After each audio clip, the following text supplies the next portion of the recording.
Welcome to the APHSA Leadership Corner. Our program will start shortly. To familiarize yourself with the platform today, we will be taking questions by using the Q&A pod located to the right of the viewer window.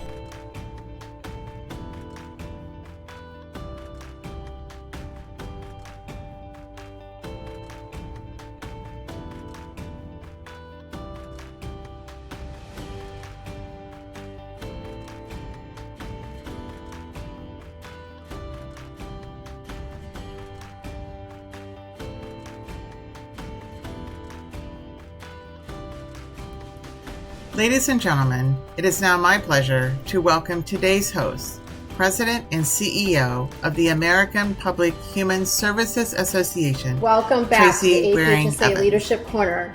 On behalf of our members and partners, we're delighted to continue this series of conversations designed to spark inspiration and innovation. I'm really looking forward to our conversation today with Renata Soto, moderated by John Simpkins. But first, for those of you who are joining us for the first or maybe second time, a few words about the Leadership Corner. This is an ongoing series for APHSA, which kicked off in 2020 as the COVID-19 pandemic shifted many aspects of our life to virtual settings, and with the goal of giving back to leaders in health and human services across the country. As we continue this series, our goal has not changed. We are here to provide you with timely content and lively discussion, and certainly inspired and passionate speakers that speak to leading in our current times. We remain at APHSA committed to advancing race equity.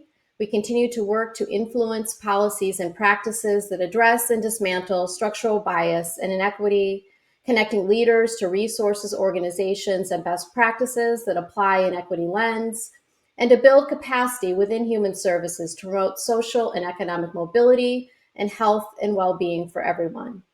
It is our hope that these conversations with leaders across the country can help each of us keep our fire ignited so that we can continue to lead together for a better tomorrow. We appreciate your commitment to people and the places that each of you live, to your community, and what you give to your state every day. We look forward to seeing you, hopefully, fingers crossed, in 2020 at one of our in-person events. So I want to take a moment and advance us, if you can advance the slide, I want to take a moment to invite you to tune into our new podcast, Our Dream Deferred. From long ago policy decisions to the ways unspoken social rules and the technology in our pockets shape our behavior, Our Dream Deferred features discussions with brilliant voices from unexpected places whose insights and lived experiences help deconstruct the American story by illuminating what we're up against, who has been left out of the narrative, and what counterforces can finally help fulfill our nation's promise. The first 5 episodes of season 1 are available on Spotify, Apple, or wherever you get your podcasts, and you can also access our episodes on the website. Please share with your peers and rate us so we can continue to get the word out. And I would not miss the latest episode, which is dropping today, which features author Heather McGee, who, as you may remember, joined us for the Leadership Corner earlier this year. So before we turn to our featured guest today, I want to thank the APHSA Strategic Industry Partners for their underwriting of this series, as well as their ongoing support for many of our events. We are fortunate to have the support of so many business leaders in health and human services who are working alongside public agencies to help achieve our shared vision for thriving communities built on human potential. And they very much help us be able to bring these kind of speaking engagements to you. So finally, before I introduce John, if you have questions along the way, you can enter your questions in the Q&A pod on the right side of your screen. You can enter questions throughout the session at any time. And if you are on social media, you can also use the hashtag APHSA Leadership Corner, all one word, and include the handles that you see on the screen if you'd like to share. It is now my distinct pleasure to introduce today's moderator, John Simpkins, who has held various leadership roles in efforts to promote equity, access, and inclusion. John's worked at the state, national, and international level, including time with the Obama administration, and most recently as vice president of the Aspen Global Leadership Network at the Aspen Institute.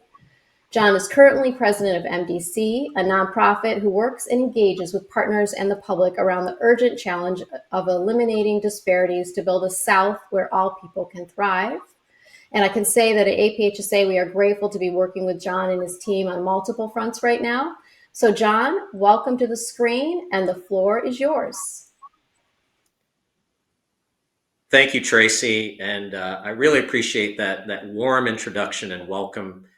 I also appreciate the partnership that we're developing with APHSA and the Kresge Foundation, which is also one of the underwriters for this event.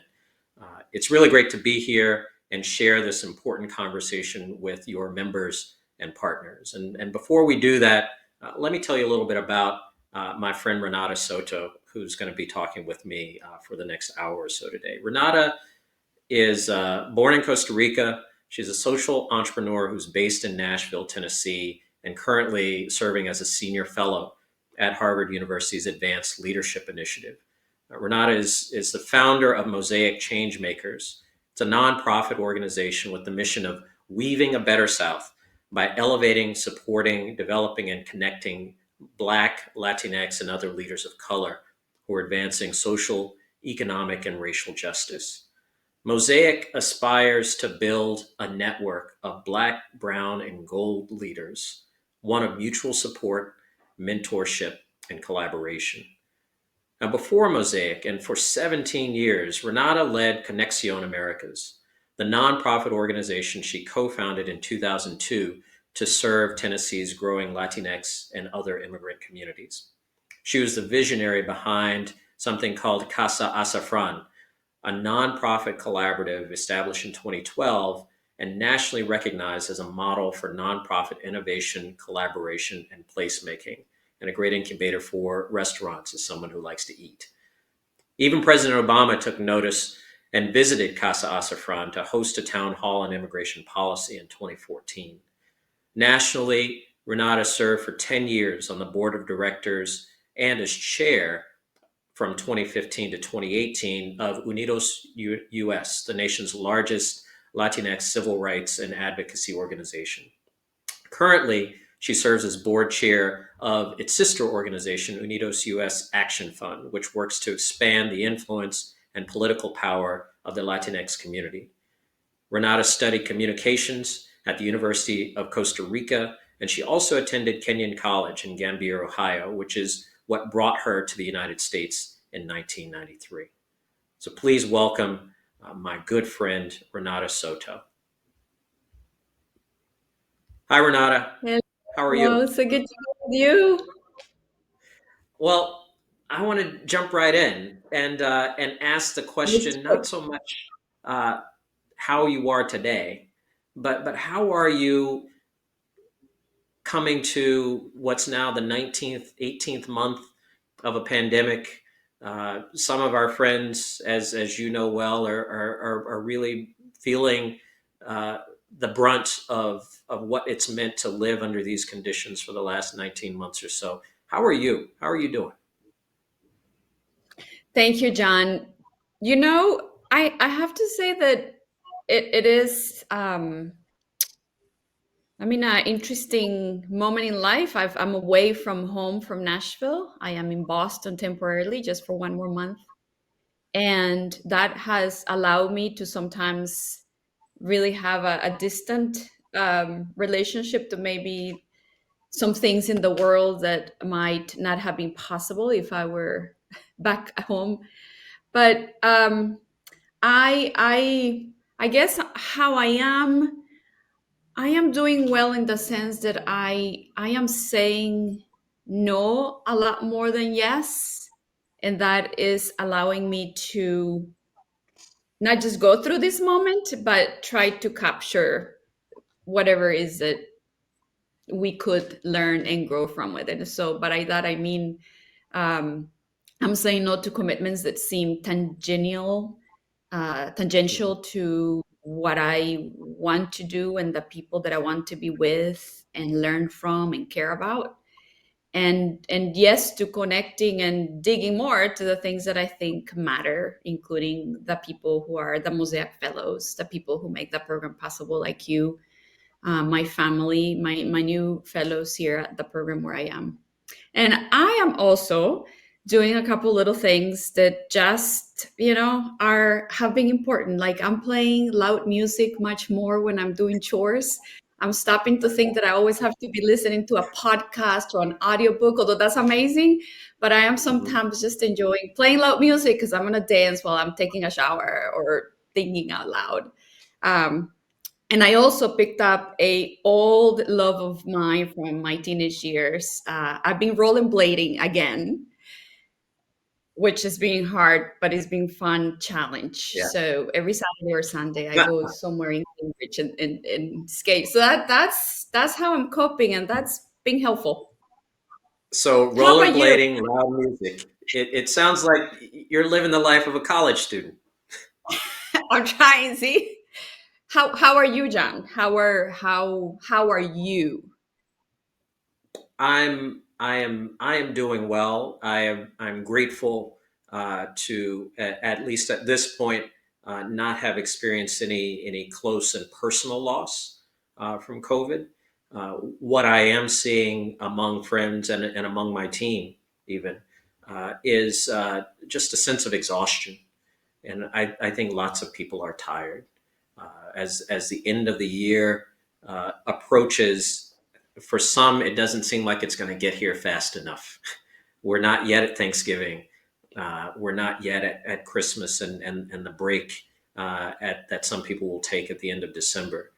But I think people really need it, and it's going to be even more meaningful with the combination of that and being able to spend time with the people we want to be around and the people we love. But thank you for asking. So, Renata, one of the things that I appreciate about how you've constructed Mosaic Changemakers and that fellowship experience for the fellows is that you focus on narrative as a component of leadership and understanding what one's leadership qualities are and what one's leadership potential is. And central to that focus on narrative is an understanding of origin stories. And so I want to ask you to tell us your origin story, the one that gets you from San Jose to Nashville to Cambridge. What's your origin story? Well, so yeah, thank you for recognizing the importance that we place in narratives. I think that really understanding not where we come from and the people we come from, the places that shaped us, both in the gifts that is, but also in the heavy legacy that can also mean. It is also for me part of a way of being able to claim the future that each of us wants to build for ourselves, for our families, for our communities. And so my story begins in San Jose, Costa Rica. I'm a child of women, a grandmother, another grandmother, my mother, my sisters, my aunts, a lot of women who were teachers, were amateur poets and songwriters, historians, just so many dimensions of what being a woman that they taught me to be. I the youngest of three daughters, so I was also the mischievous sister that was always bothering my sisters because I wanted to be like them. But I think that what for me the most is that I grew up in a household with a mom who had broke ground of her own as being a divorced woman in a time in Costa Rica when, I was one of the few children whose parents were not together. She pursued her dreams of going to college when I was 5. So I saw my mom starting college. I saw her graduate from college. By the time I went to that university, her alma mater, I already knew the coffee shops and may I say the bars too, because she tagged along her children. And she was very social and politically involved in the movements of the time, especially the wars in Central America, in El Salvador and Nicaragua in particular. And she was part of a solidarity movement that brought people to my small house where we really didn't have more than the 3 little bedrooms for 5 women, but whatever we had, we share with families who were temporarily passing through Costa Rica or coming to stay as refugees because of what was happening there in the 70s. And so somehow I ended up in the US because opportunity to go to Kenyon College, as you mentioned. And although I had studied to be a journalist and I wanted to change the world through the power of the written word, I wanted to be an investigative reporter. I shut down the notion that I would be such because I felt that in English I don't have the licenses that I have in Spanish, and that there was no way I could be a reporter in the US. But that led me still to connect to my public interest vocation, and ended up starting at a nonprofit working with Latino immigrants in Atlanta, and then later in Nashville in United Way, where I was not working with the Latino community, but on the side, I did a volunteer project hosting a radio show once a week called El Café de las Siete, Coffee at 7, that while I was in this change grant making role at United Way, through the radio show, I was also intimately seeing what was the growth of the Latino community in a place like Nashville, that I'm sure you also are familiar, in places like South Carolina, North Carolina. And that led me at some point to leave United Way in 2002 to start Conexión Américas, because precisely that sense of opportunity of new families coming, and not an organization that understood the complexity of that social, political, economic, legal condition that these families brought. So I guess I would say at most, at the heart, I'm the daughter of a poet. I'm the granddaughter of a woman who had a 4th grade education, that saw her daughter not only be the first in her family to go to high school and finish high school, but become a college professor and a published writer. And so I am really in touch with like what happens when a community rallies around people, when people are supported to pursue their dreams, when people are um, seen for all that they can give and do. And I guess that's what I'm also trying to do now that I am here. Many more years later in the US, I have been in this country now longer than I have been in Costa Rica. And I think I have found home, although I'm always figuring out how do we define home, and where is home, and how do we define who's an American? And certainly, how do we define a Southerner, especially? You're only asking easy questions today. How do we define I a know. Southern? Yeah, please ask me easy questions. You sometimes go hard on me. Yeah. Well, I identify with this with your upbringing, having been a child of women. I grew up in a house full of women, and I've always said that it's taught me the most important thing that any man can learn, which is to be quiet, and allow those women to truly shine, because they're the ones who are keeping everything together. And I've seen it in ways that are truly amazing, where women have stepped into their power and their leadership roles. And I've seen it in ways that are deeply frustrating, where you can see that the decades of constantly having to fight wear people down. And I just wonder, what does it mean for you to be a leader who is not only a woman, but a woman of color in the South? I think I, and I'm assuming a lot of people in the audience, my experience in human services, both people serving in the public sector and in the nonprofit sector, and the ways in which those two come together. Uh, Women are the predominant workforce, both at leadership levels, at program levels, and everything in between. So I think, in a way, my career path has blessed me with the fact that even in the ways that I have grown to be a nonprofit person and someone who claims the South as the place where I want to make my little mark, it is all truly have been encouraged and propelled by so many women around me. And I would say that in particular, these notions of identity in the South, right? Like I am part of that demographic change that happened in Nashville, right? Like, as you know, the 2000 census was the first time in our country that for the first time, the growth of the Latino community percentage wise was highest in places like Tennessee, North Carolina, Georgia, right? Like, of course, still in Right. absolute numbers, California, Texas, all those places still have the largest number of Latinos. But it was in places like Nashville where people like me came, different journeys, but here we are.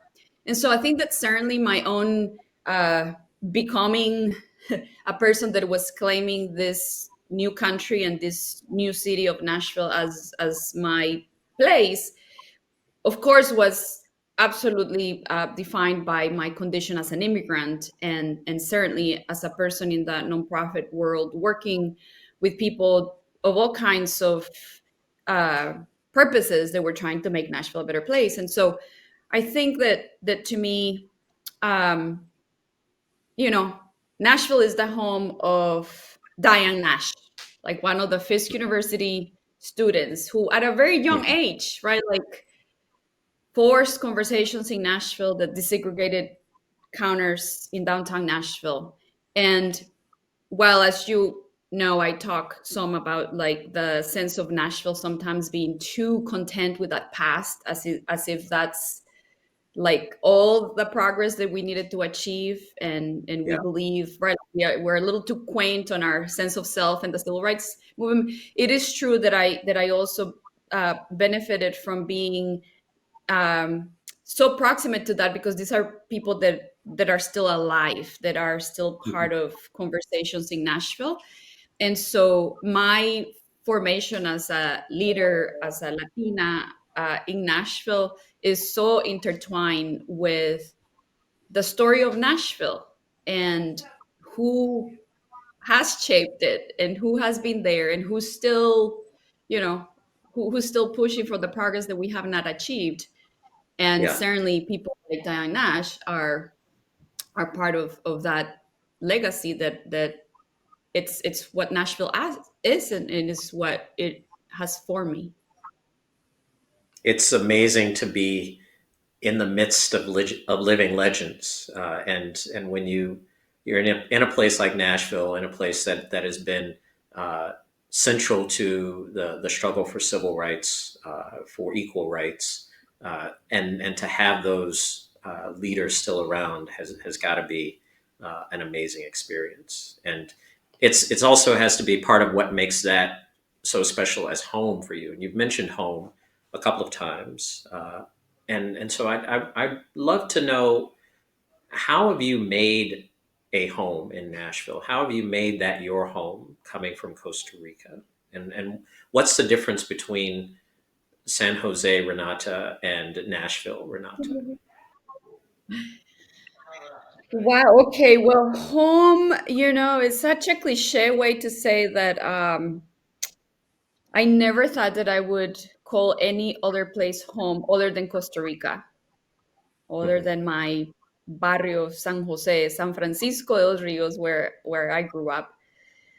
And it actually took 8 years in Nashville, and leaving Nashville for 3 years and realizing how rooted I was. And the roots came from my connection to people. My husband and I, neither one of us is from there, and we didn't have family, but the relationships that we developed and the people whom I certainly found a common cause to rally behind, an organization to build, a community to serve. And certainly my rootness comes from feeling a sense of purpose, and a sense that, as I just mentioned, Diana Nash, I don't want to live in that quaint history of Nashville. and advertises as such, but understanding that places like Nashville and around the South live the legacy of slavery that still lives in this part of the country and that built an entire nation, and that we're still grappling with it. And that to that legacy, you are now adding the layer of immigrant families that come from all over Latin America that not only mean certain challenges for those families, but also for the city that welcomes us, that has never seen uh, the arrival in such numbers of families who speak a different language, and that challenges nonprofit organizations and the public sector in particular. And I think that, to me, I found home, I guess, in that intersection of a place that is still trying to become a city that is renewed by those new people, but that I also hope that acknowledges the progress that we still yet to achieve for people that have been here for many generations. And maybe it's in that I found the people to do that work, or to feel that I am contributing at least to try to do that work, that rooted me in a place like Nashville. And certainly I feel that, as hard as it is sometimes, because I'm sure you and I can compete sometimes on like who's right, like all the policies that are coming from our state legislatures, and certainly the lack of leadership at the governor's level in Tennessee has been very obvious during the COVID crisis. And yet I guess also now that I'm here in Boston, being in New England, I have never felt so southerner as now that I'm here, in part because I'm trying to deepen my understanding of the history of this country and the notions of why regions developed the way they did, but also because I am certainly embracing being an advocate for these notions that people have here in the South, that like the legacy of slavery is only something that we have to change and work on in places like your home and my home, Right. and often not seeing the complacency and the ways in which no, this is a national problem. This is our history, our shared history. This is not just the thing of the South. And it's certainly palpable here. It's certainly Yeah. palpable, this understanding that people have about who they are and they understand to be in the history of the country, and who they think the South is and represents. And so in that, I have to tell you, I have affirmed more my Southernerness. My adopted home is like, okay. And I hope Bob the Chefs is still open in Boston, because then you can actually get some really good Southern food there too. So they've got they'll set Okay. you up. Okay. What's the most surprising, or what's the thing that's stuck with you the most so far about what you've learned, being now a Southerner in Boston?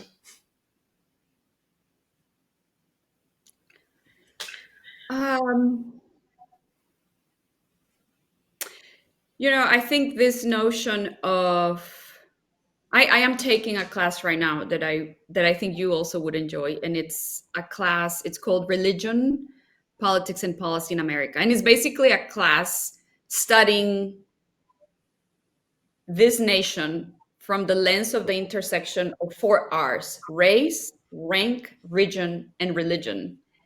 Wow. And I have been fascinated to learn the ways in which you can separate the four, and the ways in which migration patterns from Great Britain in some points, and who came and stayed in New England, and who went to the South, and the purpose, the family units to stay here, the single men Yeah. that were sent to the South, and even the rationale for their purpose, uh, how that has can help explain to some extent the cultural developments, the social and political leanings of regions in the country based on those migration patterns, and based on the religion beliefs that people brought and the people who stay in places like Boston, and as opposed to the people that went to places like South Carolina, Uh-huh. um, in that wave of migration. And then, of course, later when we have enslaved Africans arriving in large numbers in the South. And so I think that what I have appreciated the most of my time here is stepping away, feeling my knowledge gaps of history of this country, right? Like I came when I was 21, and I'll continue to be a student of how we came to be the country that we are. But because I don't want to stay in that history, John, Tasneem Grace, my colleague at Mosaic, and what one of the things that I love that she talks about is that at Mosaic we're trying to understand that history better, be more Yeah. critical thinkers, both the people and the what and the how, but not to stay there, right? Like what do we do? What does that mean to me in this moment in time in Nashville, Tennessee, and in the work that I'm trying to do? What does that mean to you, John, and your Mhm. work?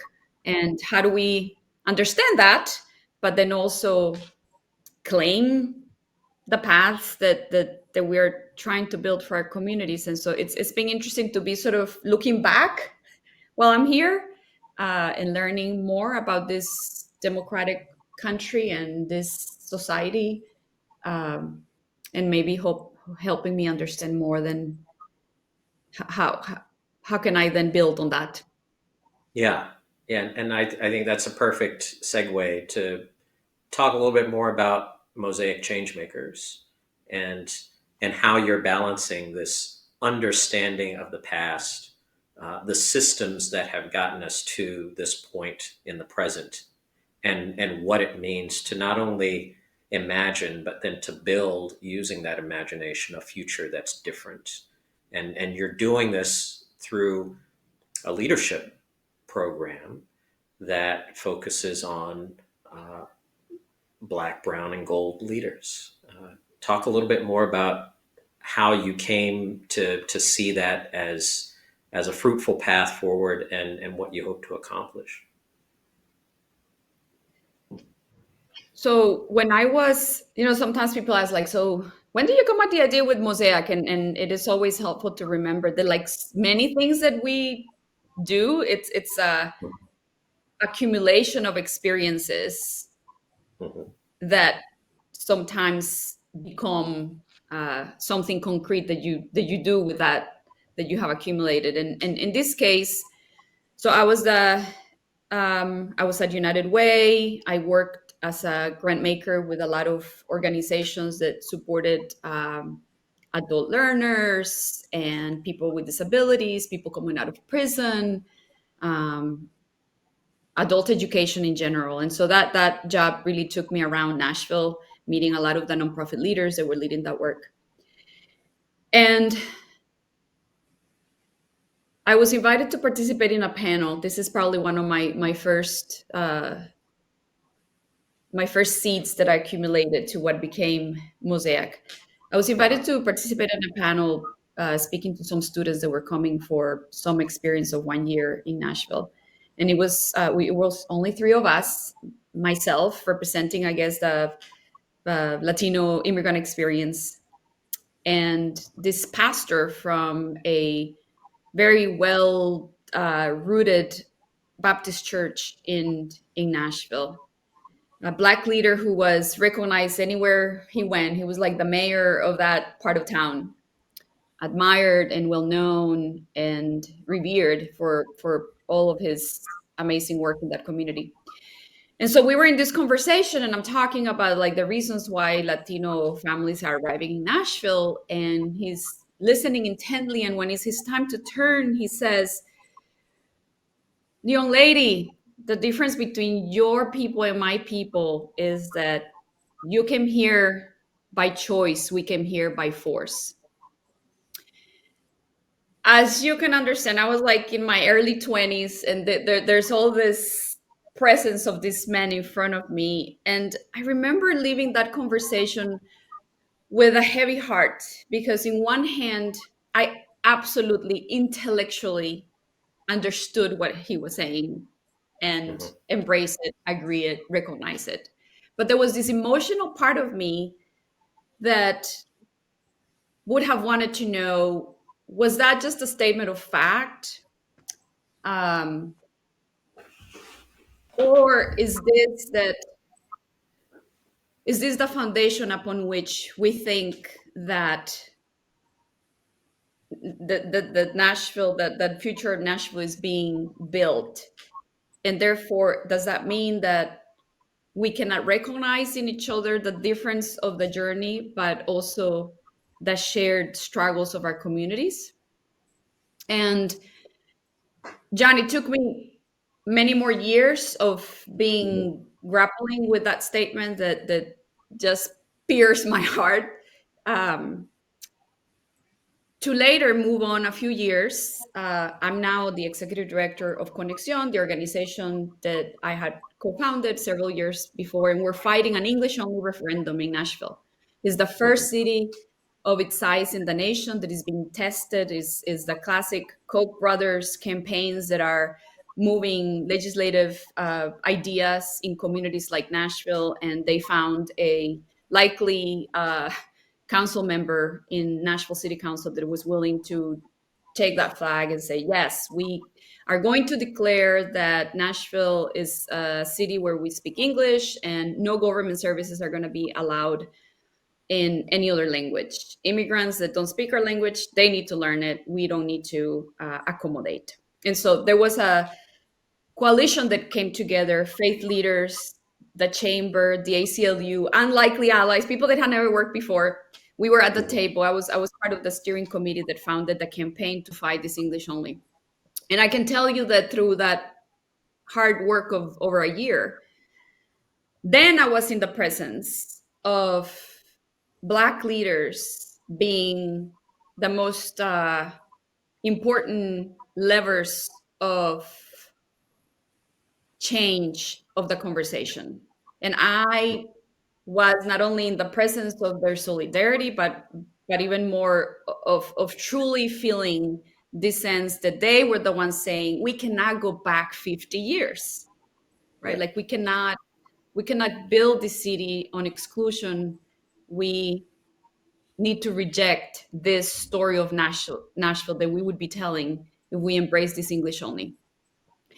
And so then, but I'm still, right, like I have these experiences. And so at some point in that process, I guess I finally came around to recognize this pastor's clear statement to me of truth, which was his truth, which is, I think is still, I can't not see it any other way.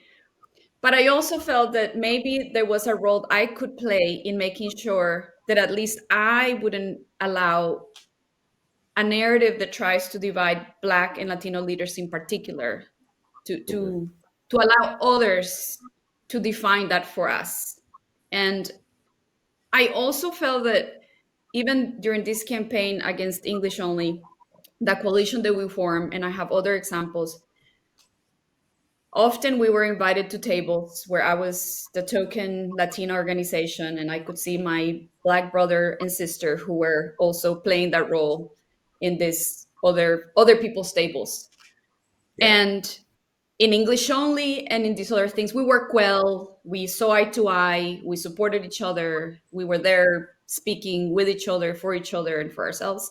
But I always felt that then once the work that was done, we went back to our work. I went back to my work at Conexión.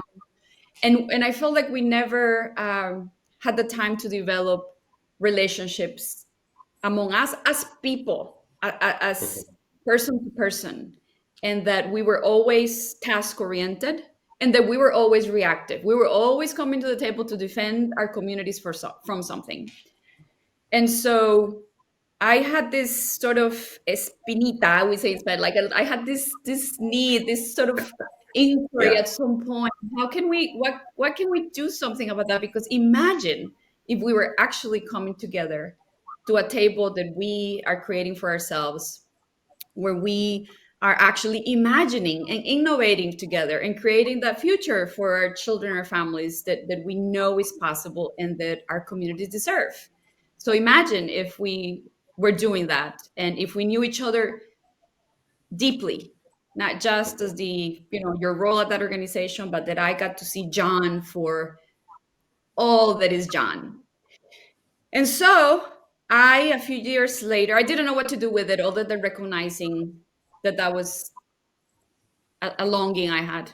A few years later, I'm given the opportunity to be a fellow at the Aspen Pahara Fellowship for People in Education, where I met you, where you were one of my amazing moderators. And that fellowship was so transformative because of the gift that was given to me to think, to go away, to hone in think about my values and unleashing, hopefully, sort of my own vision of my own potential for impact and social change. But what it did, it was that also showed me a way of bringing people for conversations in a way that let them get to know each other Yeah. as people. And that was the genesis of Mosaic. I said, okay, I think this is it. Maybe if I develop a leadership program, that's the table that we can create. And it is a program for Black and Latino leaders and other leaders of color. And it is this leadership development program, the agenda, but the purpose is this bigger way of bringing us together in ways that, just me asking people, hey, let's get together for lunch is not going to do it. It's not sustainable. It's not going to produce that impact. And so Mosaic is really rooted in that very personal experience of being in Nashville as a leader of a nonprofit organization and working in partnership with Black leaders in particular in a way that I never felt was enough, not just as individuals, but for what we could do together. Yeah. And that's how we started. And that focus on relationship, I think, is really critical to the success of any of these programs, whether it's the Aspen Fellowships or Mosaic. And I've been grateful to be a part of those conversations with the fellows who are Mosaic Changemakers. And I just like for people who aren't as familiar with either the Aspen leadership programs or what Mosaic does, what is it like? What's the fellowship experience? What does this mean? We talk about leadership development programs, and some people might think that you're sitting in a room learning about the principles of leadership or something that's more like a classroom environment. But what is it like to be a fellow as a Mosaic Changemaker? So we spend a year together, a group of 20 fellows at a time. I would describe in the own words of our fellows as an experience that is rigorous, is restorative, and is radical. Rigorous in that we really want us to be prepared by the time we come together each time for a few hours, sometimes for 4 full days of an immersive retreat. Is rigorous in that we want to read texts that allow us to deepen reflection about ourselves, our leadership, our story, our origin story, our connection to the place where we are calling home, the ways in which it has shaped us, and in the ways that we are trying to shape those places.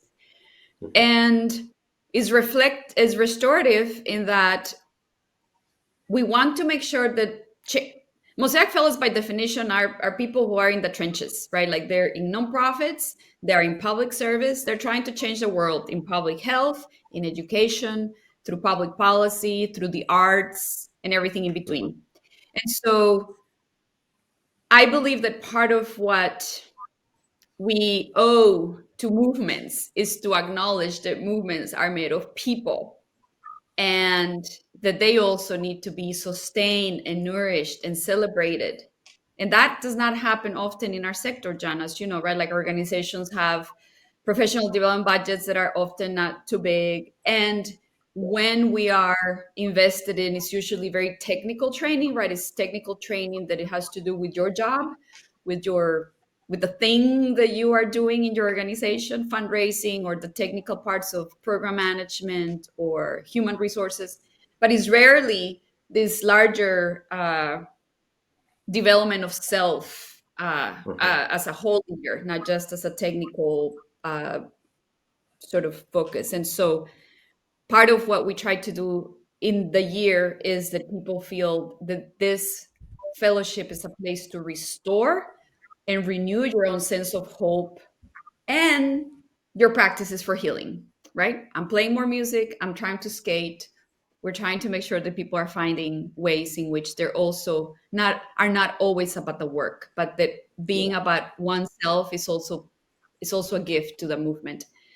And then radical, the third R, in that, we are about change. Like, what we are agreeing is we have been doing things and progress has been made, but in some areas, still not enough progress has been made, right? If we think about our education system, and the Black and brown kids are still lagging behind in a place like Tennessee. So radical in that, like, we really want to push ourselves to unlearn, and then maybe just push ourselves to think of what could be possible, what new things we could encourage each other to take risks, to try, and radical in the sense that we do have to allow ourselves to be more imaginative, and maybe by deep relationships, then we have each other's back, because we're going to take risks together, and we're going to hold somebody that we know are taking one, and that now Mosaic Fellows feel that they have a community that will support them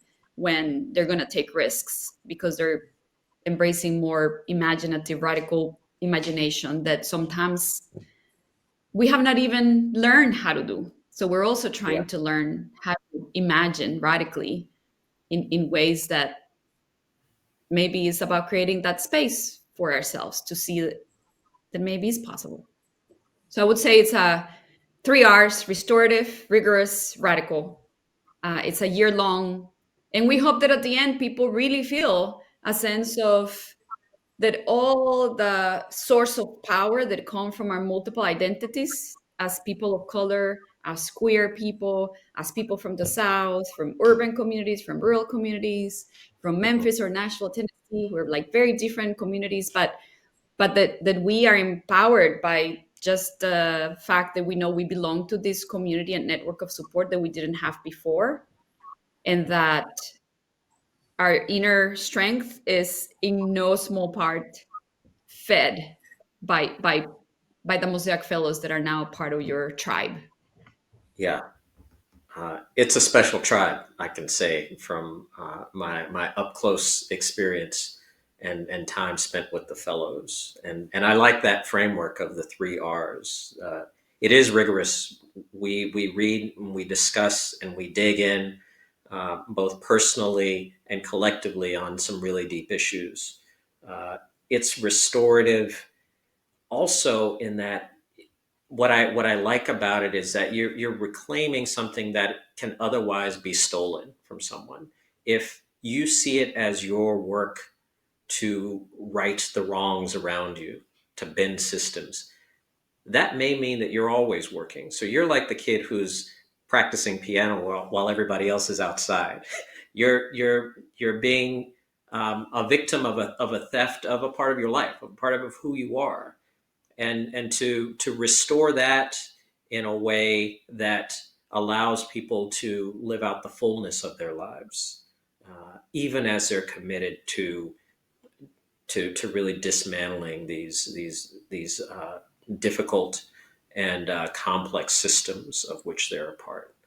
And the radical nature of it, even the fact that you have created a space for people of color only, to grow as leaders and to support each other as leaders across those lines that might otherwise separate and divide them for the reasons that you've talked about.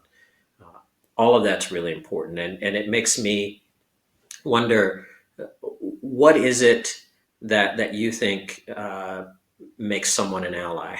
What's the best way to be an ally across those lines of difference? Whether we're talking about African Americans being allies to the Asian community, Latinx members of the community being allies to African Americans. What does it mean to be an ally in the context of Mosaic?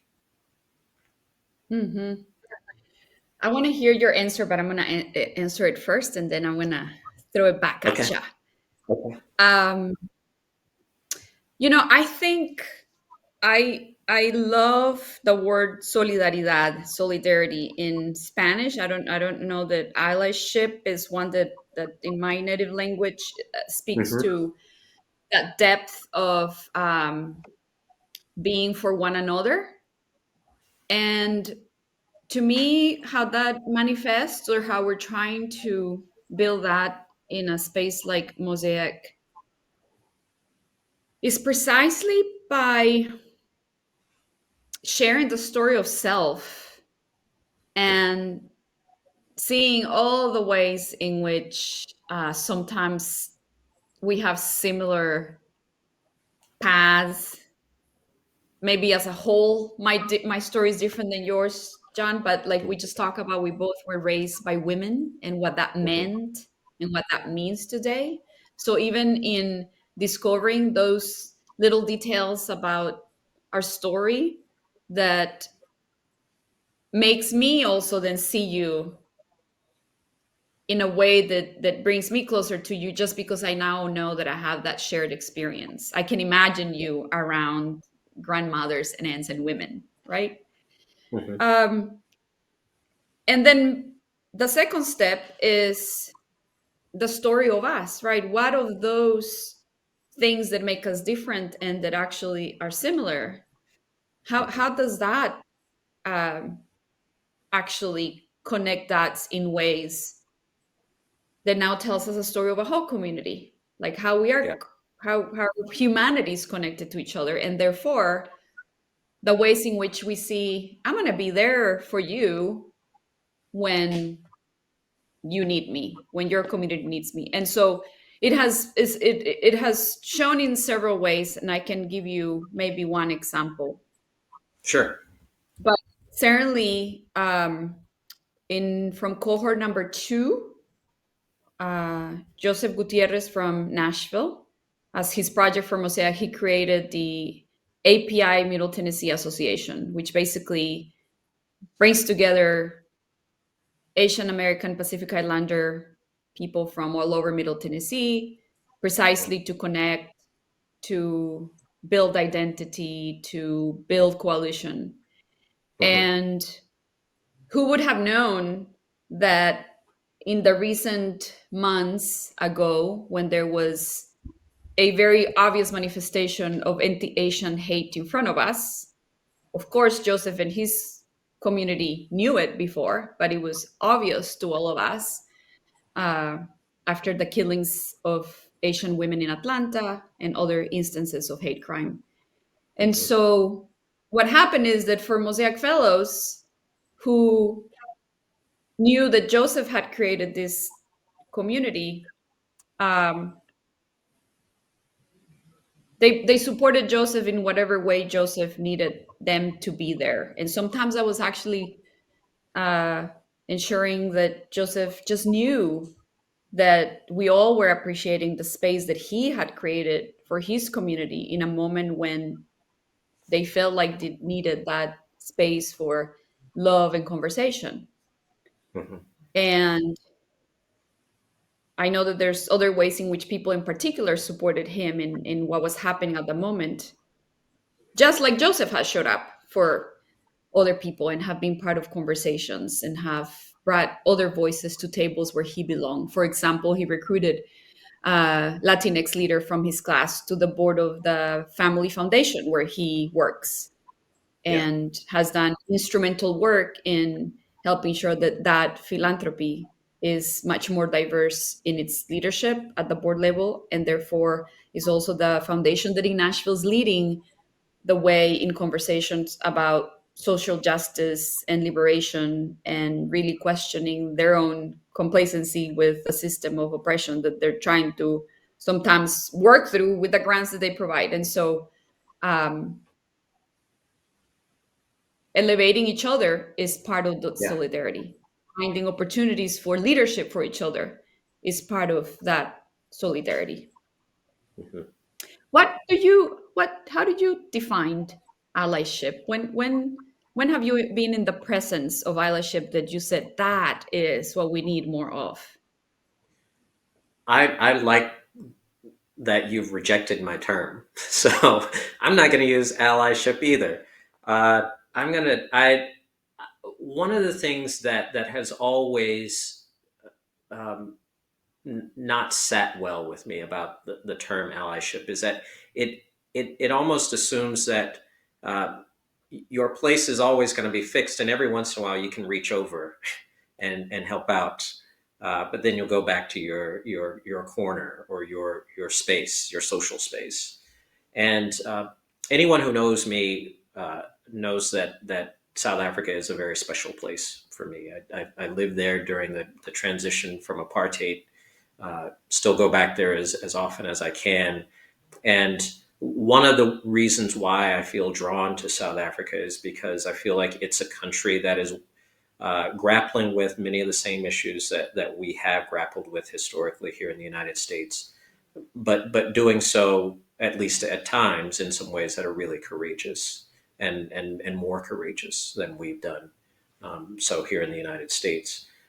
So there are a couple of words from languages spoken in South Africa that resonate with me in answering this question. One is the greeting, a typical greeting, Sawubona. Sawubona is a greeting that means I see you, and to greet someone is to say you're here, you're a part of this earth. I recognize you, I see you, and you respond in the same way. I see you, and that to me speaks to a deeper connection, one that is rooted not in where you stand, but how you're coming together. It's I don't think it's any coincidence that you ran an organization called Conexión Américas. Mhm. There is something about connection there, and even deeper than that, there's the other word that that I think speaks to this question, which is Ubuntu. And Ubuntu essentially means I am because you are, and I cannot be if you are not. Um, our humanity is deeply intertwined, and it is we're tied up in each other's existence. So it's much more than allyship. It is about the recognition that we're in relationship.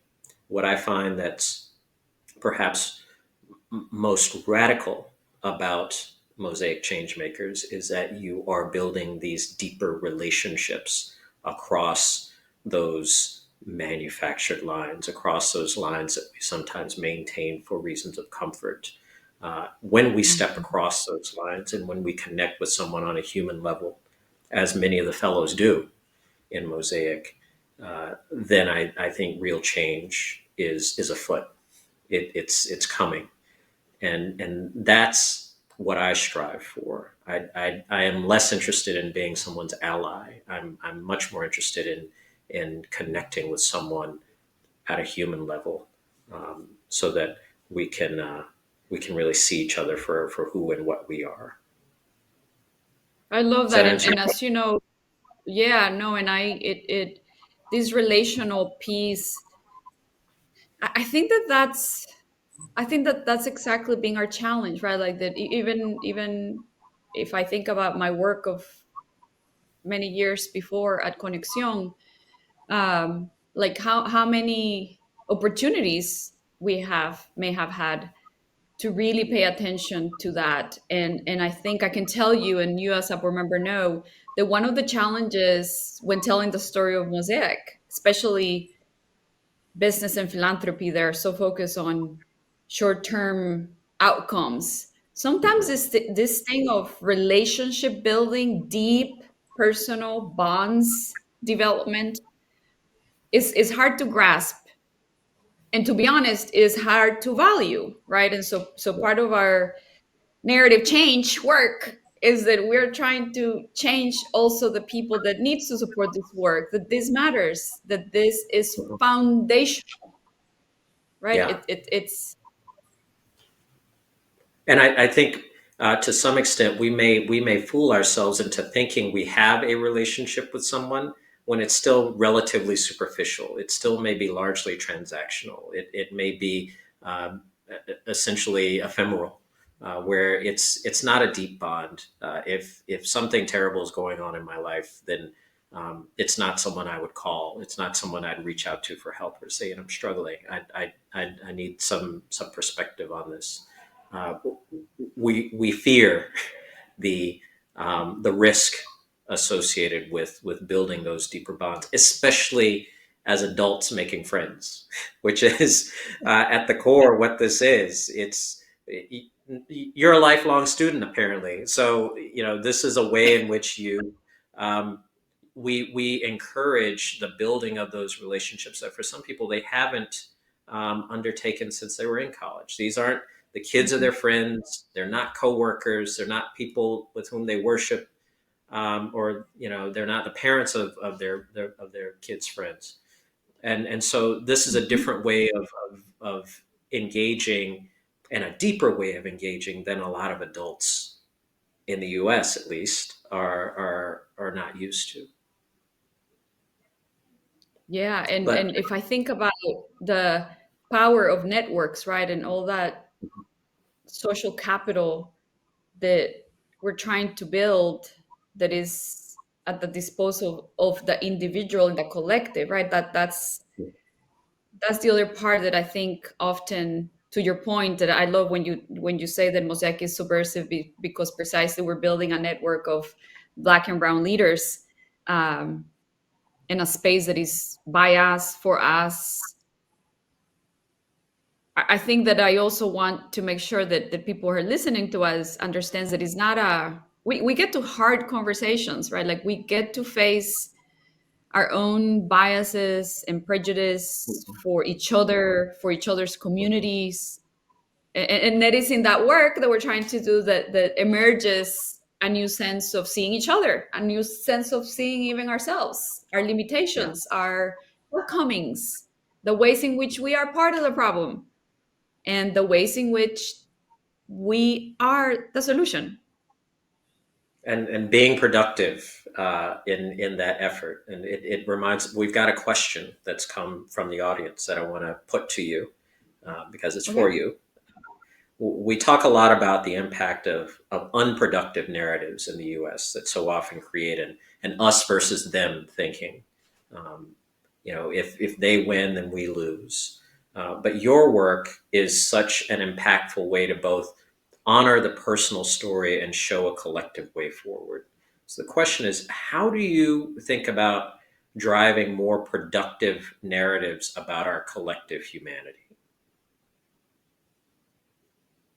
Wow, I wish we could bring that person in the conversation, because I always think that great questions like that always this person has, I'm sure, something to add to this. I think that that's exactly this us versus them was the tension that I felt. This is how I translated that pastor's comment to me about choice and chains and choice and force. It Mhm. took me all of these years to understand there is a difference. And even in that understanding of that, there is an us, right? There is an us, and it's not a zero sum game, right? Mhm. It's not, and I think that that happens precisely when we are able to deepen our understanding of the history of our community. We're like a lot of Mosaic fellows, for the first time, Black and Latinos, read about lynchings of Latinos, right? Yeah.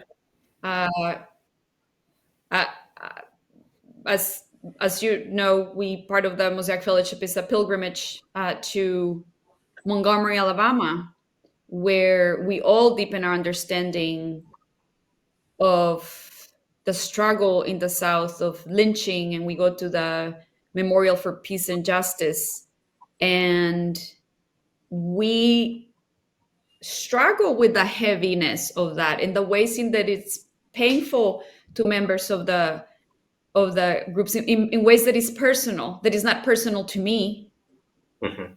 but that does not mean that I don't understand my responsibility in Nashville to understand the story and to say, well, in what ways are we still lynching people?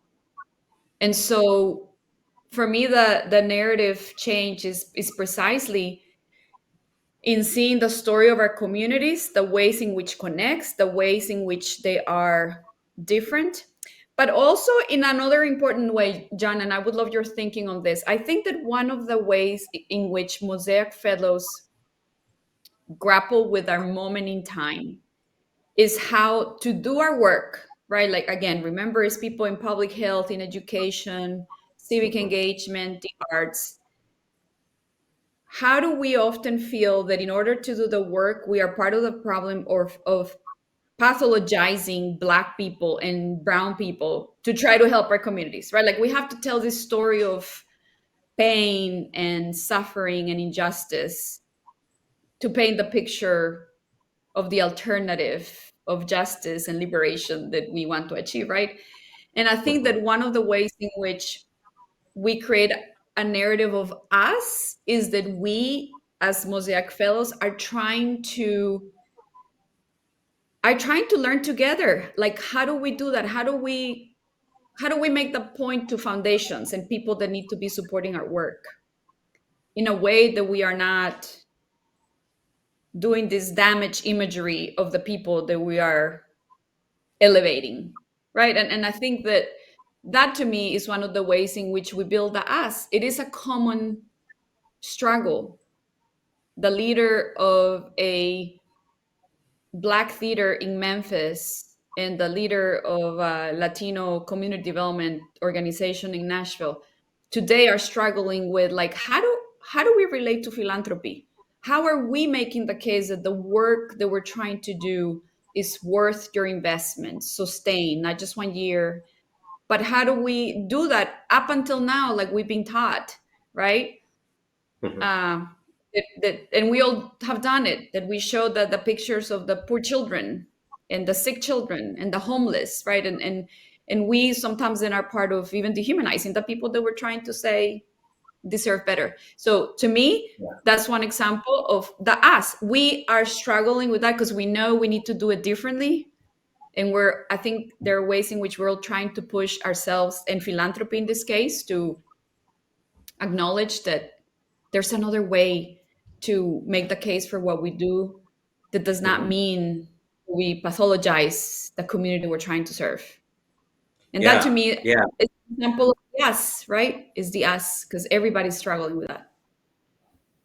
I think that's a great point, and it reminds me of a conversation I was having just a few days ago around the issue of workforce development, and in this particular context, there's a big computer company that wants to train people to code in Columbia, South Carolina, and they're particularly looking for people from underinvested communities and people of color.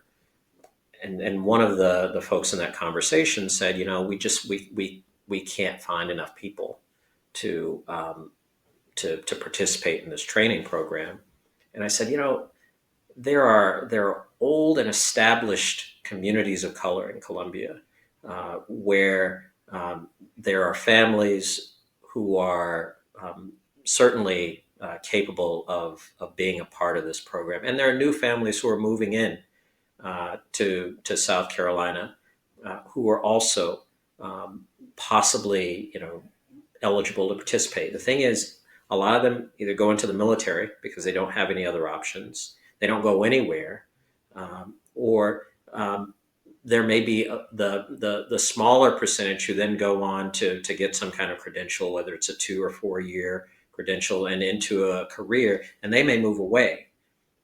But if you think about the people who are left, those aren't people who are left just because they're less talented. They're people who are left because they haven't had the opportunity. And every time someone makes that point about not being able to find people, I tell them the story about, I have a cousin who is just as smart, just as talented as I, who, because he made one wrong choice, even though he's a college graduate, found himself in prison, and the trajectory of his life is now completely different. Even though I know that within him, he has all the ability that I have, but very, very few of the choices that I have now. And I know that he's not the only one. There are hundreds, thousands, perhaps millions of kids across the country who find themselves in the same situation. And it's not about pathologizing the choices that they've made that may have been bad choices, because some kids get to make bad choices and then they get to rehabilitate and move on, where other kids don't. And it's that walking that tightrope that I think wears people down over time. So what I'd love to see is for us to look at those kids, whether they look like our kids or not, and say that kid has potential. That's a kid I'd love to invest in, because in doing that, we actually make everybody better in the process. It doesn't matter if you're thinking about it simply in moral terms. We have a moral obligation to help anyone in our society who is capable of improving themselves. Or if we think about it strictly in capitalistic terms, we're creating more consumers. If you allow people to make more money, they will buy houses, they will buy cars. Americans love to buy stuff, and people will go out there and spend as much money as they can, and pay taxes and do all those other things that will stimulate the economy. It doesn't really matter where you are ideologically. The argument for improving the lives of people is one that should resonate with everyone. And so that's what I think is also a part of this when we think about our common humanity, our common goals. And if you have one more word, we'll hear from you, but otherwise we'll wrap it up. I just want to recommend, we are Mosaic Changemakers. We read, right? Like we like books and we like text. So I know that you and I talk about it. So I want to leave just a recommendation for people to hear more voices from the South. This book that we mentioned in another time when we were in a similar conversation, it's called A Measure of Belonging, 21 Writers of Color on the New American South. I'm going to show it here so people can take let's see, my camera there. No, There you go. Okay, I'll send it. It's again A Measure of Belonging, 21 Writers of Color on the New American South. I promise it's there's humor, there's piercing thoughts of that will lead you to maybe seeing people from the South and the South in more expansive ways. But it is also a lot of young writers, and I am always delighted to be able to learn from and hear these voices, both because, as we all are, this is a search for belonging, but this is a particular cadre of writers about a particular place in our country, our beloved South. Thank you, John. It's always great to be with you. Thank you, Renata, and we'll bring Tracy back to wrap us up. Wow, thank you both, John and Renata. That was absolutely fantastic, as I knew it would be. Very insightful, engaging, compelling. And Renata, even though I didn't ask you to do this, I always close the podcast I do with a question about what you suggest other people read. And so that was so perfect to engage. So thank you much for that. For the audience, I just want to thank everyone for tuning in. Join me in really applauding our guests. This was such a fantastic conversation. We will post the recording of this conversation to the website in a few days, and you can find the other recordings of our series there too if you haven't had a chance to look at them. So thanks, everybody, and take care. Thanks, John and Renata. Thanks, Tracy. Thank you. Thank you, my friend. Good to be with both